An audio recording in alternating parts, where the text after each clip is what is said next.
Bienvenue dans le vestiaire avec Nicolas Saint-Pierre. La meilleure façon d'en savoir le plus sur vos sénateurs, c'est avec un gars comme ça qui s'en vient une fois la semaine.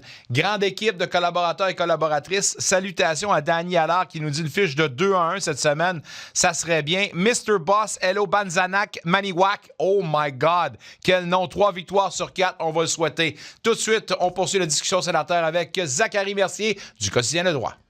Midget 3A et la GMQ, un journaliste sportif qui a franchi toutes les étapes avant de se rendre à la Ligue nationale. À la couverture quotidienne des Sens pour le Journal Le Droit, ses analyses atteignent toujours la cible.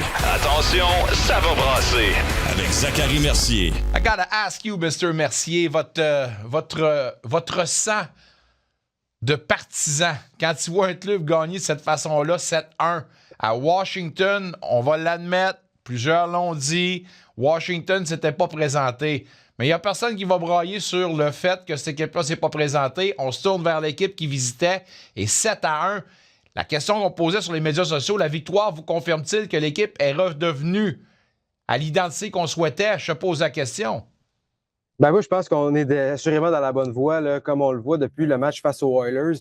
On prend des pas dans la bonne direction, on est plus solide défensivement. Surtout ça, on a réussi à régler certains problèmes qu'en début de saison, écoute, on donnait beaucoup trop d'occasions, beaucoup trop de buts. Présentement, on a réussi à resserrer le tout. Écoute, c'était 6 tirs, si je ne me trompe pas, après 2 périodes qu'on avait accordées seulement aux Capitals. C'est bien beau de dire que c'était pas une équipe qui s'est présentée, etc.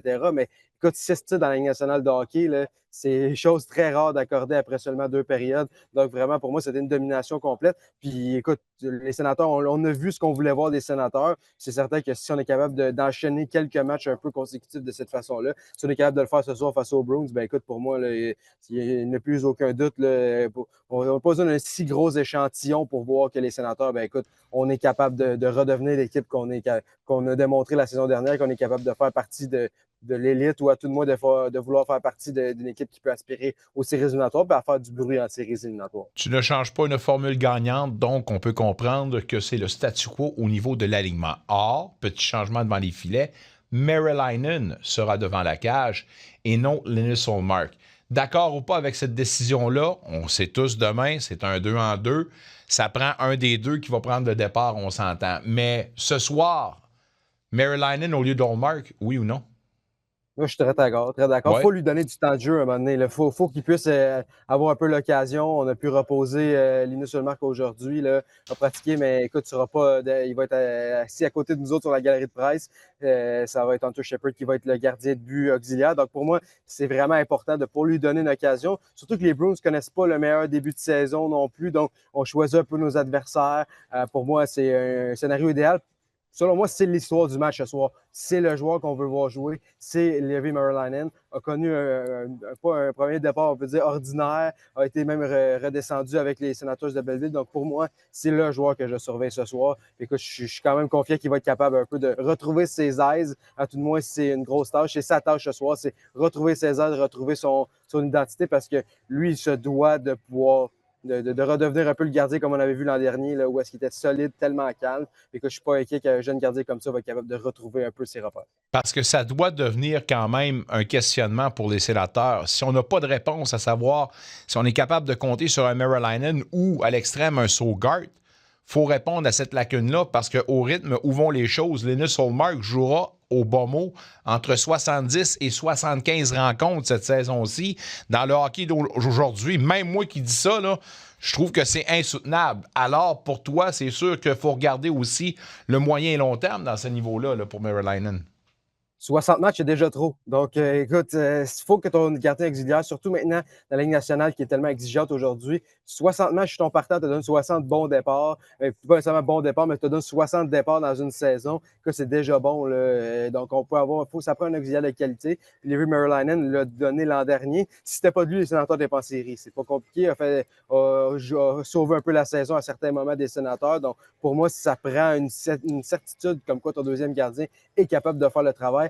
Lorsqu'on regarde pas trop loin d'ici, chez le Canadien de Montréal, Jacob Dobet, je le fais présentement dans le rôle un peu d'auxiliaire pendant que Samuel Montembeault connaît des moments plus houleux. Donc, ça prend un peu cette garantie-là de gardien qui est derrière, que quand Linus Ullmark soit les blessures, besoin de repos, ne connaît pas ses meilleurs moments, on peut être capable de compter sur un deuxième gardien. Puis justement, Est-ce que si c'est pas Levi Merlainen, est-ce qu'on a la solution à l'interne de l'organisation? J'en suis pas trop certain. Donc, ça va être un dossier à suivre. Pour moi, c'est un gros test pour Levi Merlainen ce soir. On a parlé encore une fois de l'identité, puis le coach est revenu là-dessus, c'est qu'on est une équipe difficile à jouer contre, puis on est une équipe surtout avec une structure défensive, mais de voir un Linus Ullmark se porter à la défense de ses coéquipiers dans le match de samedi. Puis dans mes notes, j'ai ajouté également un Tyler Kleven. Il n'y a pas longtemps, la semaine dernière, on se disait, est-ce qu'on a un défenseur capable justement d'envoyer le papier sablé puis de faire mal à l'adversaire quand ça sera le temps? Bien, parlez-en, c'est-tu Leonard de l'autre bord qui en a qui s'est fait frapper et pas à peu près, après que Greg eut mangé une solide mise en échec de la part de Wilson. Ça prend des gars capables de répondre coup pour coup. Puis Kleven, pour moi, c'est un gars qu'on avait vu de cette façon-là l'an dernier. Avec sa blessure, ça prend un petit peu plus de temps, mais ça aussi, c'était-tu un point pour toi qui était positif de voir Kleven répondre de cette façon-là? Assurément, c'est un point positif de voir que toute l'équipe se tient. Tu sais, ça a été autant dans la situation de Clevins que d'Ullmark. Un peu tout le monde se tient. Tout le monde est présentement soudé. Puis justement, on n'a pas peur d'aller se défendre entre nous. Puis ça a été un peu ça. Là. Écoute, c'est un grand défenseur pesant, qui est mean, là, qui joue une game là, difficile à affronter. C'est ce que Tyler Kleven disait. Puis sur un troisième duo, l'an dernier, on l'a vu là, en séries éliminatoires, ça a été un des défenseurs les plus utiles des Sénateurs. Puis son temps de glace a doublé entre le premier match et le dernier. Donc, c'est pas pour rien. C'est un défenseur très, très utile aux Sénateurs d'Ottawa. Surtout dans cet aspect-là de papier sablé. On n'en compte pas d'une dizaine de joueurs papier sablé dans cette formation-là. D'avoir un défenseur comme lui qui est capable d'apporter ça. Surtout à la défensive, il n'y a pas d'autres joueurs véritablement qui sont capables d'apporter cet aspect-là à la défense. Donc, pour moi, il est un pilier à la défensive. Puis il est encore jeune aussi, quand même signé avec un bon contrat aussi. Donc, pour moi, c'est ce genre de défenseur-là qu'on a besoin puis qui fait partie intégrante de l'avenir des Sénateurs, même si son rôle offensif est peut-être un peu plus limité. Ce qu'il apporte, outre le hockey, l'aspect est peut-être intimidation, capable de répondre, capable d'amener, de faire craindre ses adversaires lorsqu'il est sur la patinoire. C'est un aspect qui est non négligeable, qui fait toujours partie du hockey. Ce que débuter une saison dans un programme peut avoir d'effets bénéfiques pour un joueur qu'on voulait voir produire, puis un joueur qui devait régler en certaines parties les problèmes d'offensive à 5 contre 5. Dylan Cozens, 5 buts à ses 5 derniers, dont 2 à son dernier match. Parle-moi de son efficacité, puisque le camp d'entraînement qu'il a connu lui permet justement d'accomplir en ce début de saison. Je pense que Thomas Chabot avait la meilleure citation à l'entraînement ce matin, puis je sais que tu étais là. Écoute, quand on lui a demandé la question, qu'est-ce qui explique le bon début de saison de Dylan Cozens, il dit, ben c'est sûr qu'il n'est pas à Buffalo, fait que ça aide en partant. Ouais, c'est sûr il a dit ça sourire en coin. Exactement, mais c'est une bonne réponse. Mais ça veut quand même dire que c'est une pensée qui est dans le vestiaire ou des autres équipes de la Ligue nationale. Bref, faire sa part, Dylan Cozens connaît un excellent départ. Puis pour moi, c'est exactement le Dylan Cozens que les Sénateurs ont voulu acquérir lorsqu'ils ont fait leur acquisition l'an dernier. C'est ce Dylan Cozens-là qu'on voulait. Puis c'est ce qu'il démontre présentement à la ligne de centre très solide avec, je te disais, Pinto puis Cozens. Ça fait rougir plusieurs formations de la Ligue nationale de hockey. Il n'y a pas beaucoup d'équipes qui peuvent se vanter d'avoir 3 centres comme ça, surtout un Dylan Cozens qui apporte, qui produit. Il était capable d'apporter un peu plus d'éléments physiques. Son jeu défensif était déjà bon, mais d'être capable de produire à ce rythme-là, lorsque tu as un Cozens et un Pinto qui produit à des rythmes effrénés comme ça, écoute, c'est un solide one-two punch, comme on dit. Puis pour moi, il connaît le meilleur début de saison. C'est le meilleur début de saison de sa carrière, mais il est tellement efficace. Comme j'ai dit, un centre de 6 pieds 3, 6 pieds 4 qui est capable d'apporter un peu plus d'éléments physiques, qui est bon défensivement, capable de marquer des buts. Écoute, ça court pas les rues, puis les Sénateurs en ont un. On en a même 2, même si on peut ajouter avec Shane Pinto, qui est un peu dans le même moule. Donc, 2 centres droitiers en plus, qui sont capables de bien s'en tirer sur les cercles des mises au jeu. Pour moi, qui sont encore jeunes, dans la fleur de l'âge. Bref, la ligne des Sénateurs cette année, là, très impressionnant. Puis avec Dylan Cozens en premier, avec Shane Pinto, le meilleur buteur en ce moment là, dans la Ligue nationale de hockey. Je pense qu'il faut s'arrêter là-dessus parce qu'il faudrait quand même parler de cette ligne de centre-là. La semaine dernière, lorsqu'on a inséré Greg au centre, un ancien de la Ligue m'écrit puis il dit « Hey, il faudrait qu'il arrête de niaiser, puis il revient avec Stützle, puis Pinto, puis Cozens, puis Stützle, puis Heller. » Mais on va vous dire une affaire. Au moment où on se parle, là, est-ce qu'on peut quand même débattre du fait que les Sénateurs ont possiblement une des meilleures lignes de centre de la Ligue nationale de hockey?